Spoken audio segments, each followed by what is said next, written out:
I read popular Booktok books, so you don't have to. Welcome back to my channel in my reading era. Today I will be sharing with you my honest review on Booktok books and authors. So let's get started. The first category I have is rom-coms. This is a huge category because so many people love romance books, whether contemporary or historical. Let's get started with our first rom-com author, Katherine Center. Overall, her storylines were surprisingly good. I read 2 of her books, and the only reason why I might not recommend them is because they have some language, and I have listed any content warnings for books down in the description box. Next is Annabel Monaghan. Her writing style is super addicting, though her spice level leans toward fade to black-ish.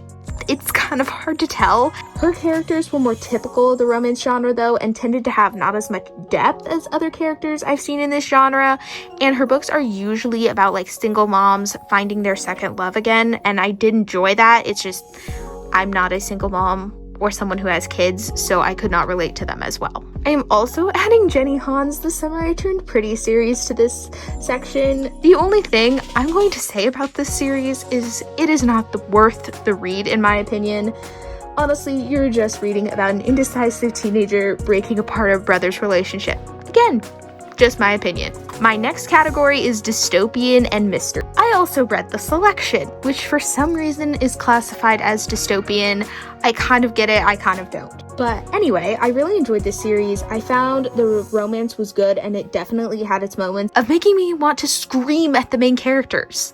But I will say I only like the first 3 books and would never recommend the 4th and 5th books, because the 4th and 5th books are about their daughter, and she was not the best character in my opinion. For mystery, I did read the first 2 books in the Good Girl's Guide to Murder series. If my voice is not giving this away, they were not my favorite, and I know they're really popular. It's just, they had a very weird vibe. And I liked the idea, but not the actual writing. It just felt someone mixed a novel with a crime podcast, which I normally would go for, but not the way Holly Jackson did it. And she also created some really adult themes for teenagers to be dealing with, and I know that that can happen in real life events, but for a book that is marketed as YA, I was not into it. Now that we've gotten through that, we can head on to my fantasy section, and needing no introduction is the Powerless Trilogy, and it is really popular, and a lot of you probably know the general idea of it.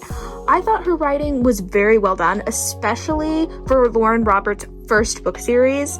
I will say it did have some moderate language, but otherwise it was so good. It has really great plot twists, and overall, the story was amazing. And normally fantasy stories, sometimes, my opinion, can just follow the same plot over and over again, whereas I feel like Lauren Roberts was able to blend popular stories into a book and then add her own elements.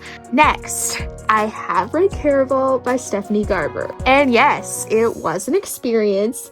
I did not enjoy it as I have her other books, only because sometimes like the circus element got a little bit too weird. I will say her series Once Upon a Broken Heart, the trilogy that comes after Caraval, is amazing. And let me say, it is one of my all-time favorite series. Like, I think about those books literally every day, and I'm just replaying the events in them. So I would recommend Once Upon a Broken Heart, and Caraval is good. It just wasn't my personal favorite of her books. Lastly, for fantasy is Twilight. I know, this has been popular for literal decades, and I absolutely loved it. I loved the whole plot line, and I found that Stephanie Meyer wrote her teen characters well, while also letting them deal with some very serious issues. I highly recommend this to anyone who enjoys vampire romance. Thank you all for joining me today, and I hope you enjoyed this video. Don't forget to like, comment, and subscribe. Bye!